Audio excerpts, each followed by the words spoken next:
역대상 27장 25절부터 34절에 있는 말씀으로 큐티인 제목은 왕의 재산을 맡은 자들입니다. 말씀에 기반하여 예수님 중심으로 조직과 제도가 정비될 때 가장 부강한 공동체와 나라가 됩니다. 평소에 말씀을 지속해서 묵상하며 스스로 무장할 사람들은 육적으로 편한 환경이 영적으로는 위기라는 것을 알기 때문에 경계를 늦추지 않습니다. 내가 말씀을 묵상하고 그대로 실천했더니 저절로 전도가 되고 양육이 되는 것이죠. 그런 사람에게 요소와 같은 영적 리더십이 주어집니다. 평범한 삶을 잘 사는 것이 가장 비범한 삶입니다. 그래서 우선순위를 하나님 말씀 보는 것에 두어야 하고 그래야만이 나의 약함이 곧 강함이 될 수가 있는 것이죠. 포로에서 돌아온 이스라엘은 왕을 중심으로 한 국가가 아니었습니다. 이제 이스라엘은 하나님 중심의 신정 국가입니다. 가정과 나라뿐만이 아니라 개인의 삶에서도 하나님이 가장 우선시 될 때 평화가 찾아오고 번영이 찾아옵니다. 내가 먼저 앞서지 않고 하나님이 앞서가실 때 모든 일에 흔들림이 없습니다. 다윗은 사울에게 쫓길 때 부르짖어 기도드리고 하나님만 의지했고 또 왕이 된 다음에도 끊임없이 주위에 있는 나라와 전쟁을 할 때 하나님께 묻는 선한 왕이었습니다. 그런 그도 인생 말년이 되자 인구조사를 했습니다. 우리가 얼마나 치열하게 자신과 싸움을 계속해야 하는지를 잘 보여줍니다.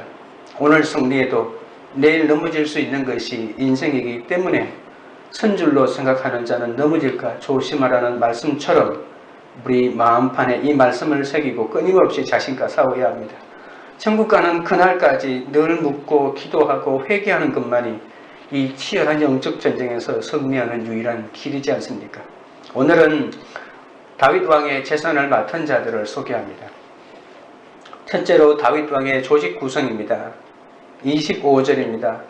아디엘의 아들 이스마웨스는 왕의 곳간을 맡았고 우시아의 아들 요나단은 밭과 성읍과 마을과 망대의 곳간을 맡았고 26절입니다. 글룹의 아들 에스리는 밭가는 농민을 거느렸고 라마 사람 시므이는 포도원을 맡았고 스밤 사람 삽디는 포도원의 소산 포도주 곳간을 맡았고 모세의 장인 이드로는 모세에게 행정적인 부분에 부족한 점을 조언해 주지 않았습니까? 모세가 반드시 철회해야 할 소송을 구분하고 백성에게 근본적인 율례와 법도를 교육해야 한다고 제안했습니다. 그뿐만 아니라 행정조직도 정비할 것을 제안하여 1000부장을 만들고 100부장, 50부장, 10부장도 세워졌고 작은 일은 그들이 직접 재판함으로써 일이 모세에게 몰리는 것을 막아주었습니다. 고대 근동에서 왕은 백성들에게 엄청난 돈을 세금으로 거두어들여서 그 돈으로 정권을 유지했습니다. 또한 부족한 돈은 자신의 개인 사업을 하거나 또는 전쟁을 치러서 많은 재물을 얻어서 그 재물을 통치 자금으로 사용하기도 했습니다. 다윗도 많은 전쟁을 한 사람이지 않습니까? 그래서 부강한 나라가 되기 위해서는 다른 나라의 것을 가져올 수밖에 없는 것이죠. 성전 건축을 위한 막대한 예산도 전쟁에서 다 거둬들인 것 아닙니까? 다윗 왕도 왕실의 일을 혼자서 처리하지 않았습니다. 그는 자신의 재산을 관리하는 담당자들을 별도로 12명을 골랐습니다. 그리고 그들에게 그 소임을 맡기죠. 다윗은 자신의 재산을 관리하도록 그들에게 전적으로 위임합니다. 12명 가운데 아스마웻만 11장에 한번 등장하고 나머지 11명은 성경 어디에도 다시는 등장하지 않는 그런 사람들입니다. 왕의 곳간은 예루살렘뿐만 아니라 전국 곳곳에 있는 왕족 소유의 창고라고 볼 수가 있습니다. 다윗은 이스라엘 곳곳에 재산을 두었고 재산 관리자들은 4종류로 구분이 됩니다. 곳간 관리자가 있고 또 농사를 짓는 관리자가 있고 포도주와 기름 관리자가 있고 가축을 다스리는 관리자가 있었다고 합니다. 곡간과 포도원과 포도주 곡간과 농민을 관리할 자를 따로 세워서 그들에게 일일이 그 일을 위임한 것이죠. 가정이든 일터든 교회이든 역할 분담을 통해 서로 협력할 때 건강한 공동체가 세워집니다. 하나님은 누구에게나 각각의 은사를 주셨습니다. 그 은사와 또 그 전문성이 어우러져서 그리스도의 몸이 세워지지 않습니까? 하나님이 나에게 주신 은사를 발견하고 그 은사를 공동체를 위해서 섬기는 것이 나의 분량대로 축복을 누리는 삶이지 않습니까? 나의 계획과 포부들이 내 야망을 이루기 위한 것이라면 아무리 수고를 해도 하루아침에 무너지고 굴욕을 당할 수밖에 없습니다. 하나님께서 주신 은사들로 공동체를 살리는 도구로 삼아야 합니다. 하나님은 나를 모든 사람의 고통과 아픔 때문에 제사장 삼아주지 않았습니까? 제사장이 된 나는 날마다 내 죄를 보고 내 죄와 싸우면서 공동체와 지체의 죄를 지적해서 같이 싸워줘야 합니다. 말로 지적하면 마음이 상하고 오해가 생기지만 스스로 자기 죄와 싸우는 모습을 드러내놓는 것이 상대방의 죄를 지적하는 가장 좋은 방법입니다. 적용 질문 드립니다. 공동체에서 나 아니면 안 된다는 생각으로 혼자 일합니까? 내가 그 입장을 공감하고 체휼하며 함께 일해야 할 사람은 누구입니까? 둘째는 다윗 왕의 재산 관리자들입니다. 28절입니다. 게델 사람 바알하나스는 평야의 감람나무와 뽕나무를 맡았고 요아스는 기름 곡간을 맡았고 뽕나무와 기름 곡간과 솥대를 맡고 낙타와 나귀와 양떼의 왕떼와 같은 왕실 재산을 맡은 사람들이 일일이 소개됩니다. 다윗은 여러 행정가들을 오늘 우리에게 보여줍니다. 다윗은 각 분야의 사람들을 적절히 배치해서 그곳을 관리하게 합니다. 그러자 그 일들을 맡은 사람들을 통해 공동체가 든든히 세워져 가죠. 이처럼 이 사람들은 여러 사람이 분야별로 나누어서 일했기 때문에 그 일을 오래 하면 할수록 전문성도 세워져서 그 일이 잘 되게 되는 거죠. 모두 위대한 다윗 왕국의 일원이 되었고 역사의 이름을 이렇게 남기게 됩니다. 설령 그 인부가 왕의 낙타나 나귀를 돌보는 것처럼 사소한 일일지라도 모든 일이 하나같이 필요하고 귀한 일입니다. 그들은 재직기간이 다윗의 통치기간 40년과 맞아떨어지지 않았어도 상관이 없었습니다. 그들에게 그런 소임이 맡겨졌고 그들은 그런 일을 하고 있는 것 자체가 의미가 있었던 것이죠. 한 공동체가 바로 서갈 수 있는 배경에는 각 분야에서 그 일을 묵묵히 담당해가는 사람들이 있기 때문에 가능합니다. 하나님은 그분의 나라를 온전히 세우도록 우리에게도 소명을 주셨습니다. 내가 속한 가정, 학교, 직장, 교회 등 다양한 곳에 하나님이 보내신 사역지가 아니겠습니까? 바로 그 자리에서 내가 맡은 책임과 사명을 감당할 때 내가 속한 공동체가 하나님의 뜻대로 세워지게 되는 거죠. 이 세상에서 잘되고 성공하도록 하기 위함이 아니라 악한 세상과 구별되어 큰지시기 위해서 예수님이 자기 몸을 들여 죽지 않았습니까? 그런데 우리가 모두 합격복음을 쫓고 성공복음을 따라가고 인정복음을 쫓아 교회를 다니면 어떻게 되겠습니까?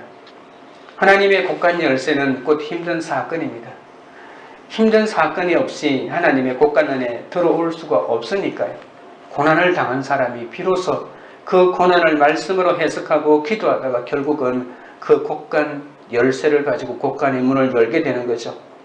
일이 안 되는 사건을 통해 말씀을 깨달을 수 있게 됩니다. 누구에게나 그 말씀을 전하고 나눠줄 수 있어야 합니다. 고난을 통해 날마다 하나님의 곡간에서 새 것을 꺼내고 옛 것을 꺼내고 신약과 구약의 말씀을 마음대로 꺼내오는 사람이 될 수 있습니다. 힘든 사건으로 하나님의 곡간을 열어 말씀의 재산을 내어쓰고 내어주는 이런 영적 부자가 되어야 합니다. 적용 질문 드립니다. 내가 속한 처소가 하나님이 나를 보내신 곳임을 믿습니까? 그곳에서 내가 맡은 사명은 무엇입니까? 셋째는 다윗을 섬기는 사람들입니다. 32절입니다. 다윗의 숙부 요나단은 지혜가 있어서 모서가 되며 서기관도 되었고 학몬의 아들 여이엘은 왕자들의 수종자가 되었고 아이도벨은 왕의 모사가 되었고 아렉 사람 후세는 왕의 벗이 되었고 버나야의 아들 여호야다와 아비아달은 아히도벨의 뒤를 이었고 요압은 왕의 군대 지휘관이 되었더라. 하나님은 다윗에게 돕는 자들을 붙이십니다. 다윗의 삼촌 요나단은 모사와 서기관이 되고 학문이의 아들 여이엘은 왕자들을 교육하는 관리가 되었다고 합니다. 아히도벨은 왕의 모사, 그리고 후세는 왕의 벗이 되고 여호야다와 아비아달은 아히도벨의 뒤를 잇고 요압은 왕의 군대 지휘관이 되었다고 합니다. 다윗은 개인적으로 요나단, 여이엘, 아히도벨, 후세 이렇게 4명의 참모관을 두어서 통치 전반에 관한 일을 의논하고 함께 했다고 합니다. 조금은 겹치는 부분이 있지만 이들은 공식 강요들과는 다른 사람들이었습니다. 다윗의 삼촌으로 소개된 요나단은 모사고 서기관이었다고 하는데 지혜가 있는 사람이었습니다. 다윗의 집안에는 요나단이라는 이름이 여럿 있습니다. 이 사람이 다윗의 형인 시므아의 아들 요나단일 수도 있고 다윗의 형 삼마의 아들 요나단일 가능성도 있습니다. 물론 삼촌이라고 하긴 했지만 성경에서 이렇게 삼촌, 숙부라고 하는 말이 별 의미 없이 사용될 때가 가끔 있거든요. 다윗의 형 시므아에게는 또 요나답이라는 아들도 있었는데 아마 요나답과 요나단은 형제일 수도 있습니다. 성경은 이 요나답을 심히 강교한 자라고 합니다.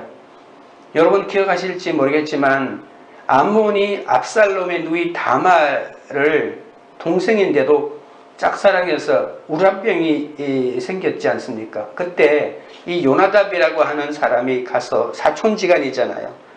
이렇게 충고하죠. 꾀병을 앓다가 다말이 병문안 왔을 때 급탈하라고 계략을 알려준 사람이 바로 이 요나답입니다.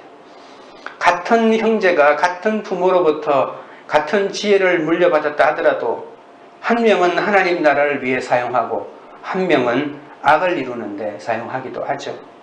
그래서 내가 얼마나 지혜가 많이 있느냐가 중요한 것이 아니라 하나님의 말씀과 뜻대로 그 지혜를 사용하는 것이 중요합니다. 또 여기 보시면 학문의 아들 여이엘은 왕자들을 교육하는 돌보는 일을 했다고 합니다. 스승으로 왕자들을 가르치는 일을 했는지 아니면 모든 것을 보호하는 일을 했는지 확실히는 않지만 왕자들을 책임지는 역할을 했습니다. 학문이는 또 다른 하나의 유명한 아들을 두었죠. 바로 다윗의 용장들 가운데서도 가장 위대한 3명의 용사 가운데서도 우두머리인 야소브암이라고 하는 사람이 자기 아들입니다. 아히도벨은 다윗의 고문이었고 후세는 왕의 친구였죠. 이 4명이 다윗의 개인적인 고문으로 활동했는데 아히도벨의 자리를 버나냐의 아들 여호야다와 아비아달이 채웠다고 언급하고 있는데 아히도벨에게 무슨 일이 생겨서 이 두 사람이 그 자리를 대신했을까요? 이 두 사람의 활약은 압살롬 이야기에 잘 묘사되어 있습니다. 다윗의 아들 압살롬은 치밀하고 강경한 계획 끝에 반역을 일으켜서 헤브론에서 왕이 되죠. 이때 다윗의 모사인 아히도벨도 압살롬에게 가담해 버립니다. 다윗을 배반하고 다윗이 압살롬을 피해서 눈물을 흘리며 맨발로 감람산을 넘어 도망칠 때였습니다. 그때 산 정상 마루턱에서 다윗의 친구 후세가 옷을 찢으며 다윗을 맞이하죠. 후세는 도망치는 다윗과 함께하기를 원했지만 다윗은 예루살렘으로 가라고 합니다. 네가 예루살렘에 남아서 아히도벨의 모략을 막아내라고 합니다. 아히도벨의 모략을 막아내지 못하면 우리는 끝장이고 다 죽는다고 말합니다. 그러자 후세는 압살롬에게 가서 거짓 충성을 맹세하고 압살롬이 결정적인 실수를 하도록 아히도벨의 모략을 막아내는 역할을 하죠. 아히도벨은 이렇게 말합니다. 지금 당장 12,000명의 군대를 모아 오늘 밤에 다윗을 따라가서 급습해야 된다고. 다윗은 지금 도망가느라 전열이 준비되지도 않았고 지금 정신이 하나도 없을 것인데 지금 밀어붙여야 한다고 말합니다. 그러나 후세가 바로 맞고 앞에 나섭니다. 다윗은 전쟁에 익숙한 사람이라 절대로 함부로 덤비면 안 된다는 것입니다. 시간이 걸려도 전국의 군대를 징발해서 함께 모두가 다윗을 쳐야 된다고. 그래서 압살롬을 위해주는 척 하면서도 거짓 계략으로 다윗이 도망갈 시간을 마련해 주죠.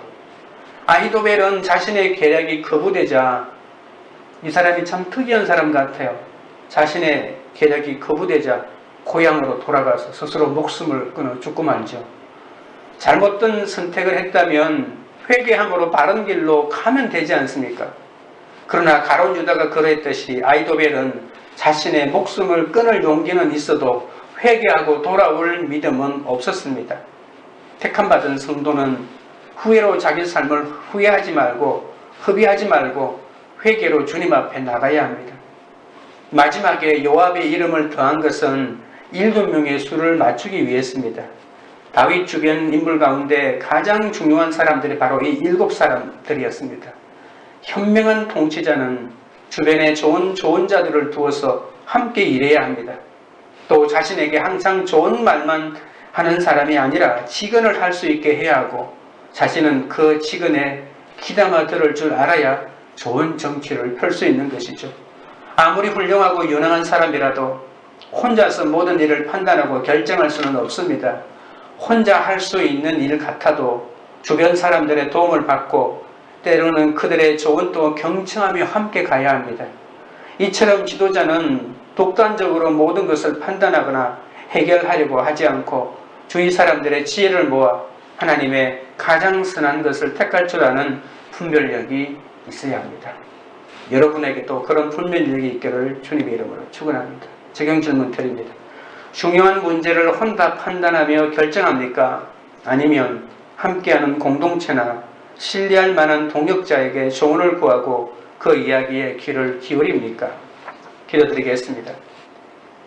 하나님 아버지, 가정과 직장, 교회에서 주님의 뜻을 따르지 않고 독단적으로 행동한 죄를 용서하여 주시옵소서. 다윗 왕도 왕실의 일을 혼자서 처리하지 않고 재산을 관리하는 12명의 관리자를 세워 함께 일하지 않았습니까? 공동체에서 나 아니면 안 된다는 생각으로 혼자 일하지 않게 하시고 내가 상대방 편에서 공감하고 체휼하며 함께 일할 수 있도록 내 힘을 빼고 내려놓게 하여 주시옵소서. 이제는 내가 속한 처소가 주님이 나를 보내신 곳임을 깨닫게 하시고 그곳에서 맡은 사명을 충성스럽게 감당하게 하여 주옵소서. 이 세상에서 잘되고 성공하기 위함이 아니라 악한 세상과 구별되어 구원하기 위해 내 몸을 드리는 자기 몸을 드리신 주님을 기억하며 사명을 감당하게 하여 주옵소서. 합격복음, 성공복음, 인정복음을 목적 삼아 공동체를 숨기지 않도록 붙잡아 주시옵소서. 함께하는 공동체와 믿음의 지체들의 조언에 늘 귀를 기울이게 하시고 그들과 주 안에서 연합하여 선을 이루어내도록 인도하여 주시옵소서. 중요한 문제를 혼자 판단하여 결정하지 않게 하시고 함께하는 공동체나 신뢰할 만한 동역자에게 조언을 구하고 그 이야기에 귀를 기울이며 한 팀을 이루게 하여 주시옵소서. 광교 우리들 교회가 뽕나무와 기름 곶감과 솥대를 맡고 낙타와 나귀와 양떼와 같은 왕실의 재산을 맡은 사람들이 함께 연합하는 것처럼 하나 되는 공동체가 되게 하여 주시옵소서. 공동체에서 이름 없이 삐도 없이 묵묵히 맡은 일을 담당하는 종들에게 복 내려 주시옵소서.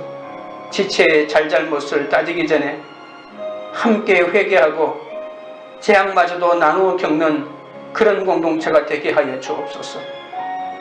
우리가 속한 가정과 학교와 직장과 교회에서 보내신 사명을 감당하여 하나님의 뜻을 세우는 그런 공동체가 되게 하여 주시옵소서. 예수님의 이름으로 기도드립니다.